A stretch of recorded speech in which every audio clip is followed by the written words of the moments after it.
Hola, soy Atlachinocolot Paquilistli y soy un artista de ganchillo de tapiz. Ah, Empecé a tejer en el año 2010 y en los últimos 2 años me he vuelto adicto al tejido. Me gusta crear arte con colores brillantes, o más bien dicho, me gusta pintar con el hilo.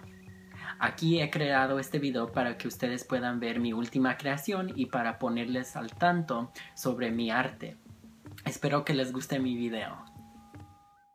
Este gabán único tiene al pirámide Chichén Itzá enfrente y un nopal florido atrás.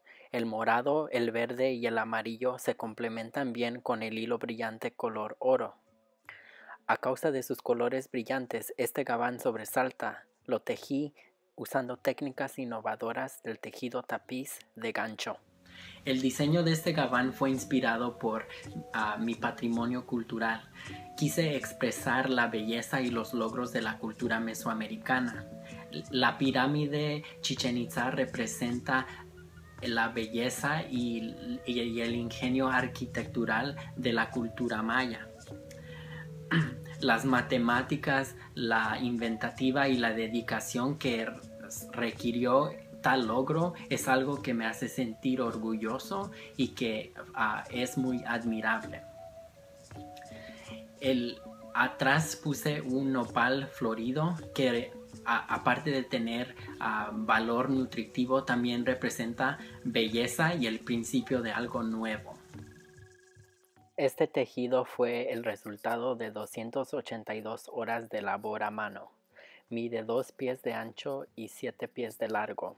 Atrás le puse tela color oro. La apertura para la cabeza mide 5 pulgadas de ancho y 7 pulgadas de largo. Me da mucho gusto anunciarles a ustedes que me han pasado unas dos cosas que son muy buenas. La primera es que me escribieron un artículo sobre mí en la revista que se llama Vogue Knitting, que es una revista muy respetable y muy bien conocida, que se trata sobre el tejido con gancho y con agujas. Y ese es un gran logro mío. El segundo gran logro fue que también escribieron otro artículo sobre mí en la página de red llamada remezcla.com.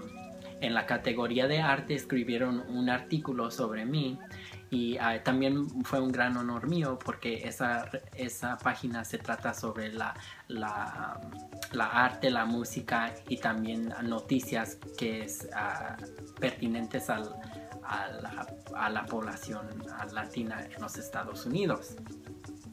Si ustedes quisieran comprar el artículo en la revista Vogue Knitting, pueden ir a su página de red o también pueden comprar esta revista en Barnes Noble o en cualquier tienda de artesanía local. Para ver el artículo sobre mí en remezcla.com, le puse el vínculo abajo de este video para que ustedes puedan verlo. Muchas gracias por haber visto mi video. Me da mucho gran honor mostrarles lo que hago. En este momento estoy tejiendo 2 más tejidos artísticos. Espero enseñárselos pronto. Muchas gracias. Tlazocamati.